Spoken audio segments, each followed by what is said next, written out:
Hello and welcome to another episode of the Socially Awkward podcast. I'm your host, Calvin Tilokee, and I am here with Jason D'Agostino, commercial leader and fellow New Yorker. Welcome to the show, Jason. Thank you, Calvin. Good to be here. Thank you. So tell us a little bit about yourself and your background here in the hospitality industry. Great. Thank you. So I am a certified revenue management executive, most recently with Visions Hotels, where I served for just over 11 years, supporting our sales, marketing, and revenue team.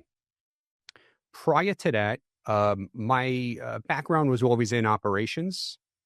But I've had a lot of great mentors and leaders that I worked with through the course of my career. And each time I served a new operations role, I learned a little bit more about sales, marketing, and revenue, and had a great opportunity to establish a revenue management team back in 2016, where prior to all of our revenue management work was outsourced. We decided to establish our own in-house team of revenue managers. And we did that with about 25 hotels that we started with. And then we scaled up to about 70. And it was a great time. And could not have done it myself, didn't do it myself. Like I said, surrounded by some great leaders and some great team members that helped make that all happen. Yeah, that's interesting. So what was the major change from going from outsourced revenue to bringing it all in-house? I think it's multifold, right? There is an expense to outsourcing when you're partnered with the brand, and yes, there's a cost to do it in-house as well. But when you're doing it in-house, when your in-house team is all working in tandem, right? I think it helps break the silos that we're going to talk about, and we hear that word silo a lot. So if your ownership is controlling or management is all working together with sales, marketing, revenue, and operations, and they're all part of the same entity, it makes it easier to push through that collaboration, which is necessary in order to ensure financial success. Yeah, absolutely. Having everything under one umbrella, so to speak, it should make things more seamless, and everything has to kind of work together, work hand in glove. And that's a bulk of the conversation we're going to have today, about being a commercial leader. My dates could be a little off, but I feel like the title of commercial strategy or commercial leader is fairly new. It's sort of, it still to me feels a little bit of a buzzword.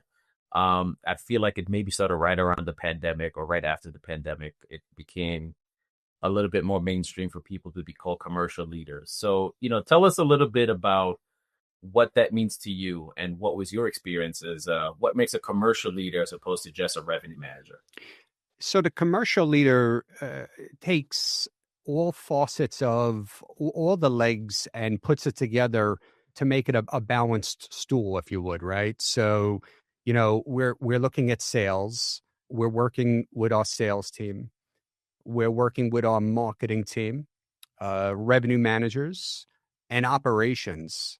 And each one of them, under, like you said before, under one umbrella equals commercial strategy or commercial strategist, somebody who's able to tell the story of the data points and then collaborate with each one of those individuals or departments and start drawing up together some action plans that will drive profitable revenue.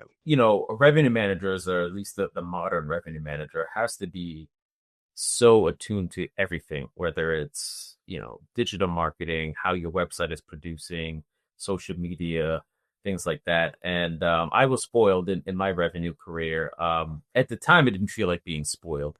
We were kind of made to do everything as the director of revenue. We had to be involved on the website calls, marketing calls with social media, PR, all these different things. But there's a level of education that came with that. And one example I can give that it really, I think, really highlights why it's so important for revenue managers to be involved in everything is I get on one of our digital marketing calls and we had this conversation. They had this cool thing on the website. It was sort of a heat map, the like where people were clicking the most. And people were mostly clicking on our banner ad, like right under where the dates were on the website. Pick your dates. We had a banner ad there, and we would typically put a discount of some sort there, and people were mostly clicking on that. And I just said, you know what? If that's where most people are going, I wanted to test whether or not it was the discount or just the visibility, because it was sort of like right eye level on the website. I switched it to our bar rate, and we saw no decline in clicks. People would just go in that now. So we started to get more bar ADR started to go up. And it was, to me, it was so cool. You know what I mean? And um things like that is why it's important for revenue managers to be involved in all facets of the business, because without that piece of information, I would have never made that decision, and we wouldn't have had that type of success. Absolutely. I love what you said before about being on different calls and having to be engaged in different things. I think sometimes when we're younger in our careers, we kind of take for granted, oh, it's another call. It's another, more calendar events. Fast forward, you think about what we've learned over the course of years by being involved, whether it's a BEO meeting, a resume meeting, a sales meeting, a meeting with our brand partners. We take all of these things and we put it together, and we're creating our own playbooks, and it's very beneficial and very useful. And I think that's how the evolution of revenue management has become what it is today, right? It started with a reservation department, and it is blossomed into commercial strategy. Yeah, yeah, and what you say is so important, because it's important to understand why you're in these meetings and what these meetings are for, so they don't just become another thing to do, or another meeting that could have been an email, as they say, right? Absolutely. Um, and I started out in the reservations world, and I've always been big for myself understanding how my role plays into the larger picture. And that's how I've always led my teams as well. It's, if we don't do this, or when we do this, this is what happens. This is how it affects front desk, housekeeping, sales. And just understanding how your role plays a part in the overall larger picture. So when we go into these different meetings, hopefully our commercial leaders these days are going in with an understanding of, okay, this is how this is going to impact our revenue, and how my strategies impact them, because everything plays off each other. And I think that's where, again, the collaboration and not working in a silo really shows its significance, because you mentioned before preparation for that meeting. As we prepare for that meeting, very often that revenue manager is tapped to distribute information, right? Segmentation reports, pace reports, year over year statistics. So we're building relationships with our team members, with our coworkers. And I truly believe that it all begins with trust. In order to build that working Important. collaboration amongst the stakeholders, there has to be a level of trust that's established and earned by the revenue manager with all of the stakeholders and all the team members. Absolutely. And I found one way that uh, is effective to build that trust as a revenue manager, right? Because the stereotype is we're just sitting in our ivory towers, pointing out rates and saying yes, no to sales on what groups they can take and what rates people can sell, and whether or not we oversell or close the house and all these different things. But I started out, as I mentioned, in reservation, but also obviously front desk. I think most of us start at the front desk, and I've been in those shoes of walking people in oversold situations, and so I know what that looks like. I know what that anxiety feels like when you see an oversold house. So part of, just as an example, we on the days we would have to oversell, or we had big groups and these different things, we send a daily email to our operations team, front desk team. Here's where we are. Here's where we expect to finish. If we don't wash out, if we are oversold, here's where we, our comp set. Here's what our comp set is charging. Call these hotels first, giving them a heads up and just letting them know. I think just the knowledge that, hey, we're not just overselling these rooms and saying, screw it, you guys go deal with it. If it does, Right. if we don't get enough no shows, saying, just letting them know that we know what that feels like. We understand that this is not ideal, but here's the game plan, and just giving them that affirmation and a kind of a bit of armor on the shoulder, like, we're a one team at the end of the day. We're all shooting for the same goal to sell at the hotel, and if and when the strategy doesn't work out, we're here to support as best we can. Support and learn from it, right? It's Right. important that mistakes will happen, and and that's okay. What do we learn from it? Did we memorialize it? If we overbooked, did we utilize our revenue management system to indeed say what that demand actually came in at? And maybe we need to adjust our systems, our cost per occupied room, the settings, and reevaluate what tools we're looking at for analytics that led us to one decision. And if I could just go back a moment to one of the things you had mentioned, right? Speaking with our sales team and saying yes or no. I, I, I, I like to tell our revenue managers, I don't like to, and challenge them to avoid saying no to sales, but say how. And when we lead in with that type of openness, a trust starts to develop. A relationship with that sales manager begins to evolve, and it really that's one thing that happens. The second thing that happens is we start having conversations that maybe would not have happened before. Is the group able to come in a day before, a day later? Right. Are there concessions that maybe could be renegotiated that are going to be more favorable for the hotel, not just to achieve top line revenue, but to flow through to the bottom line, right? So I like to try different approaches with our sales team in order to have everybody win. Absolutely. Like I said, it's at the end of the day, a win for sales is a win for us as well, right? As long as the hotel's profitable. Yeah, and I think you hit it on the head. It's all about. I never said no without explaining why, right? Exactly. Like, this is what we need, and then, like you said, naturally the conversations come towards, well, hey, listen, if that's the rate they really need, we could do them on these dates. Could they change their dates, or can we change something about that pattern or concessions, like you said? Absolutely, and I think that will be a natural result of having those type of conversations. Um, but yeah, I want to start to get into the marketing piece of this conversation, the real meat and potatoes of the discussion today. So, as we were prepping and kind of talking backstage, we talked a lot about, well, you made a comment that all roads lead back to marketing.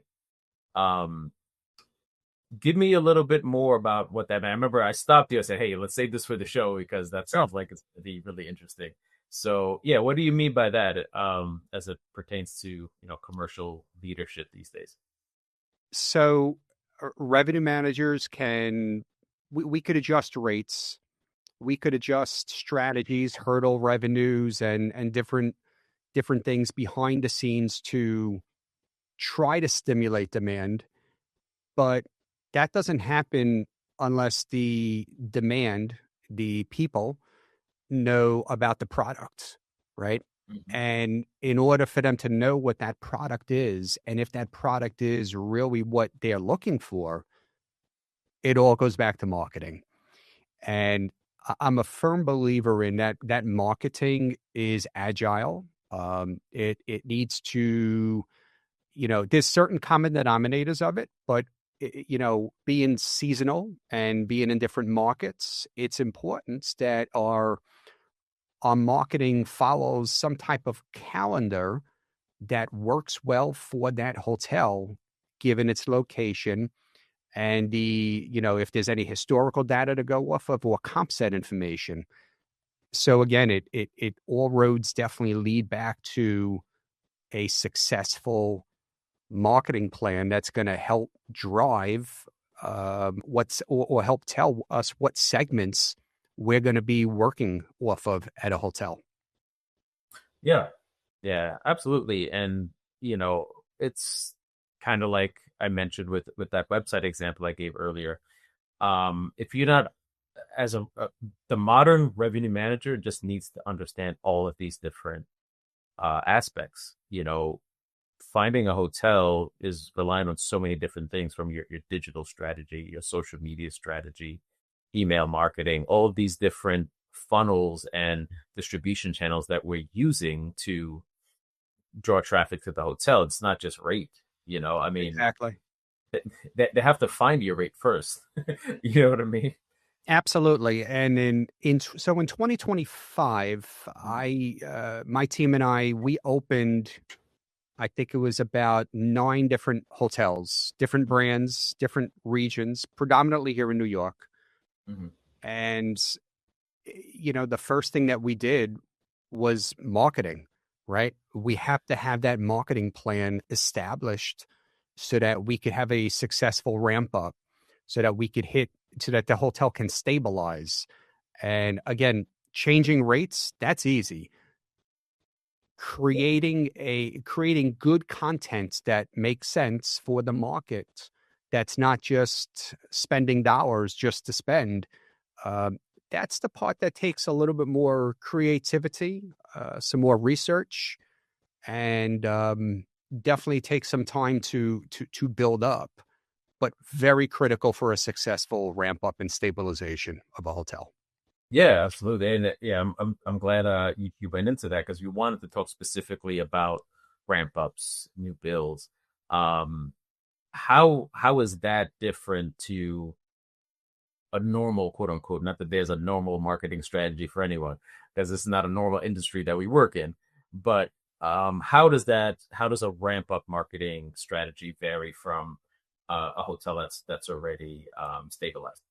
So let me first preface it by saying, uh, build it and they will come doesn't always work. Uh, Not in every market. And if you're in that market, that's great. But for those of us who are not, um, ramp up ramp up's critical. Ramp up is that time where we are building an identity of the hotel. Mm-hmm. We are first we need to establish what are the goals, right? We need to make sure that a sales and marketing plan is established. Do we have the hotel performer? Do we know what the expectations are?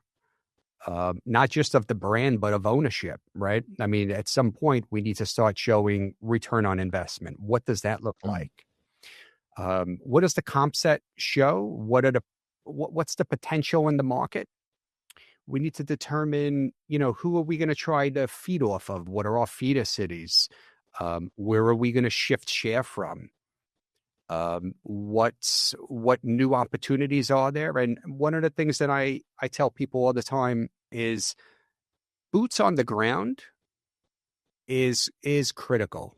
And, yes, we do live in a world where everything's on the computer, but relationships matter.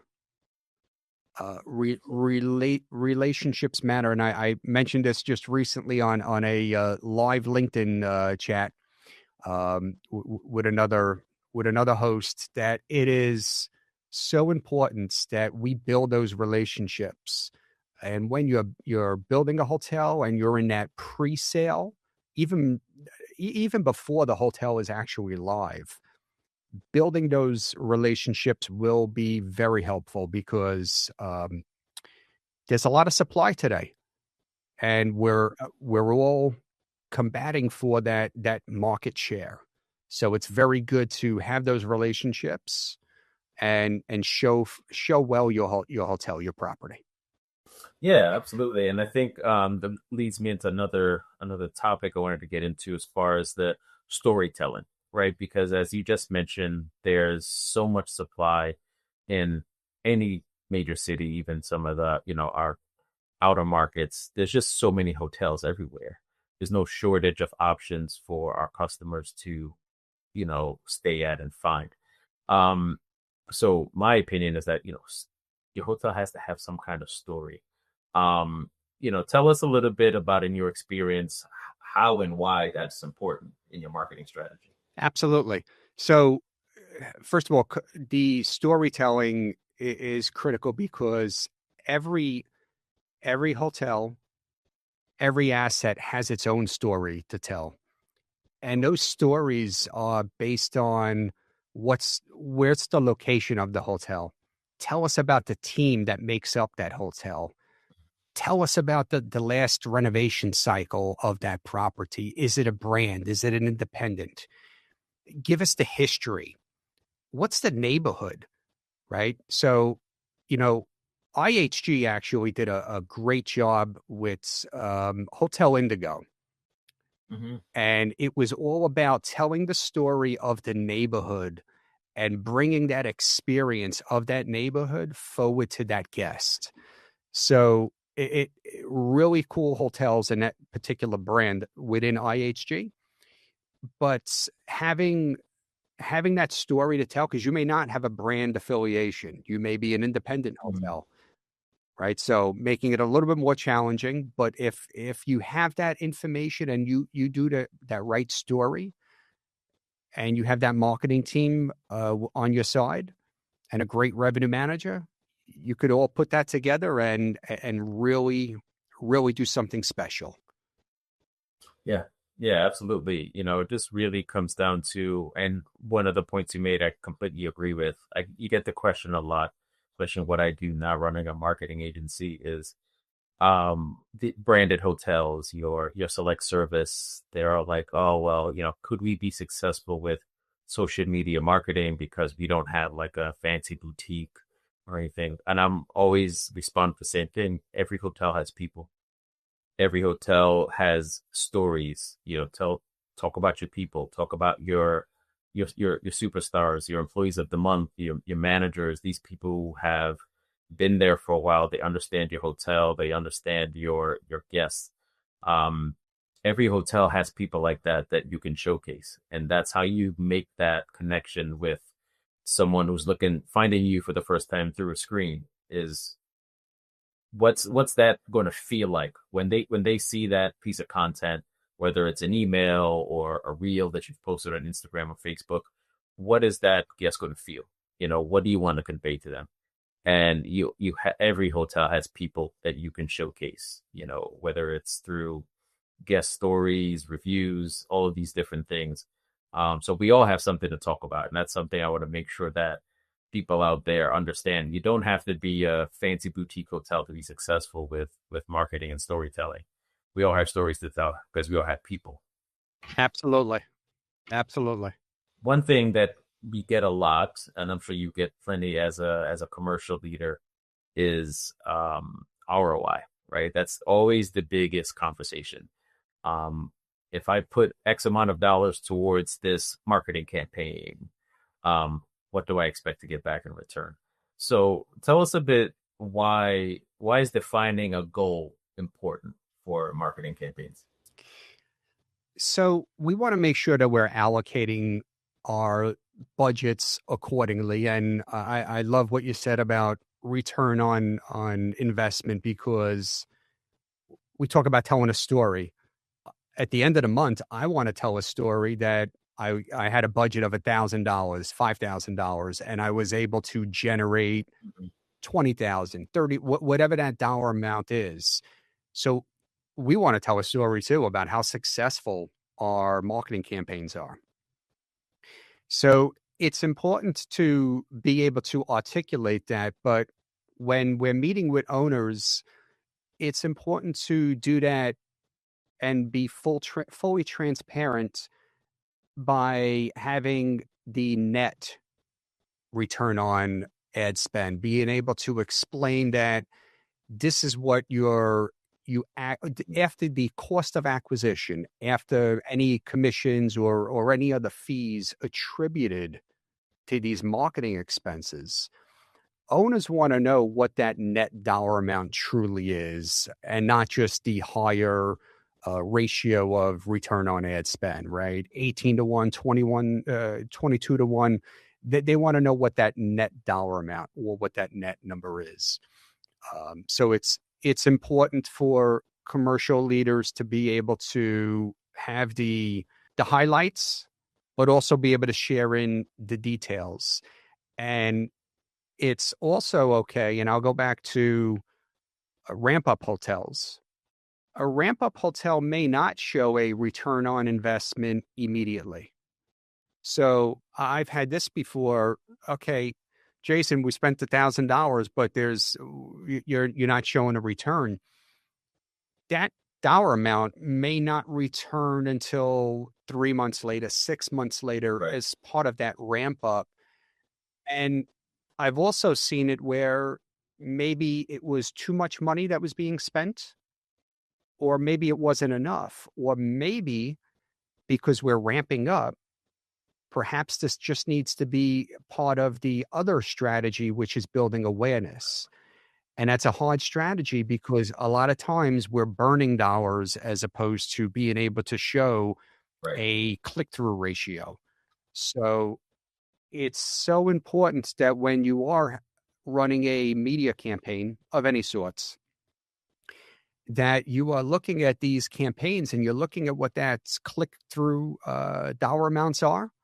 And you don't have to adjust it daily, but be prepared to look at it and be prepared to be actively engaged in it, because those can, again, depending upon the market, those can really start racking up some expenses very, very quickly if your team is not constantly engaged in it.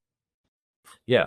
Yeah, absolutely. And, kind of along the lines of what you were just saying is making sure understand what the goal for that marketing campaign is, right? So in a ramp up, right, you're trying to build awareness. You're not going to get it's not, hey, we spend $1,000 on paid ads and we're going to book 1,000 room nights off of that. You might be able to do that when you're stabilized and people know who you are and where you are and what your brand is and what the service they expect to get.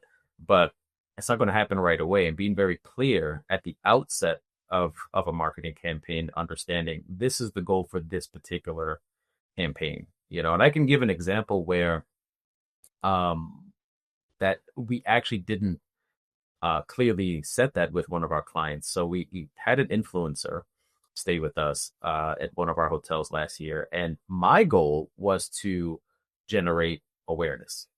All right, so we had looked through the demographics, and this particular hotel skewed close to 70% of the audience is female. Most of them are millennial females, 35 to 44. So we partnered with someone who was slightly younger than that, but the content she did was very much, you know, think like Gossip Girl, like hanging out in the Okay. city. She's partnering with her friends and, just doing what a fashionable young woman in New York City would do. And she did this really, really energetic reel in the room, and we gained 300 followers roughly within a week of her posting this. And to put that in perspective, the hotel gained like 250 the whole year before. So to me it was boom, this was gangbusters. This was such a great collaboration. And the feedback I got from the property was, well, what she shared, the photos that she shared weren't good enough. And I'm like, who cares? Who cares? We just got all this traffic, Right. 3,000, reach and 300 clicks on the website that month compared to normally some with them like 80. But, we weren't aligned as to what the goal was. My goal was, hey, let's get some awareness through this influencer. They wanted to get better photography. So, just kind of illustrates, you got to make sure that that goal is set and everybody's aligned with what the goal is. So you can only measure success if that goal is clearly defined on both sides. And we speak of independent hotels, boutique hotels. That's why it is paramount that at the beginning, ownership groups do their due diligence and say, okay, we're not going to deal with brand fees. We're not going to have, that those expenses. However, we will have to do A, B, and C in order to combat or survive in a brand in a market where we are competing with brands. So there always needs to be sales and marketing expenses, and when done right, you could really do something very, very special and be very, very profitable when done right. Well, cool. We're getting to the end of it here. So this one I didn't prep you on because I like Okay. to give guests that awkward moment, Okay. hence the name of the podcast. What is your most awkward travel or marketing moment? Awkward travel or marketing moments. Yeah, like did you ever see a marketing email that went out and you were like, this isn't going to work? Or it could be a travel story. You checked in and there was no bed in the room. I don't know. I checked in or was attempting to check in, and I was actually going to be walked. It was my family and I, we were checking into a hotel in Panama. I will leave the name of the brand nameless. Uh, Mhm. but it was a major brand. And if anybody who knows who I am probably knows what brand it was. Uh, Uh-huh. we were going to get walked, and it was 1 o'clock in the morning. And that was not a fun experience. Luckily, after having some conversation and coming around the front desk, showing the person how what oh, maybe I just announced which color it was. Whoop, We can credit whoops. Um, you know, explaining how that PMS system works, we were able to figure something out. So you basically check yourself in. Yeah, I love it. I love it. Like, you know what? Hold on a second. Let me move around a couple reservations for EAC. Look, all set. exactly. That's funny. That's great. Well, that was more, I think that was more awkward for the front desk agent than for you. It's all good. It happens to everybody, right? I mean, Yeah. we learn from everything. I hope that that person learned something. Um, I know I learned something. Make sure that you remember to say late arrival, uh, Yes. which I should have already known, but Yep. it's all good. Yeah. Hey, you got through it. Absolutely. We always And do. and hopefully had a great vacation after that. Absolutely. Fantastic. Well, Jason, it was great to chat with you. Any final thoughts for the audience before we wrap this one up? I think 2026 is going to be a exciting year for a lot of us. In the industry, I know that there's a lot of talk about different forecasts, and we've seen a lot of forecast variations in 2025. It's, again, in order to win the year, collaboration with the sales, marketing, revenue, and operations team. And I wish everybody the best of luck. Absolutely, man. Why don't you tell the audience where we can find you? Best place to find me is on LinkedIn, Jason D'Agostino. Fantastic. Jason's been a pleasure. Wishing you much success here in 2026. Thank you. And of course, to you guys in the audience, make sure you go find Jason on LinkedIn. Follow us at RevPar Media. Follow myself, Calvin Tilokee, on LinkedIn. And we will see you on the next one.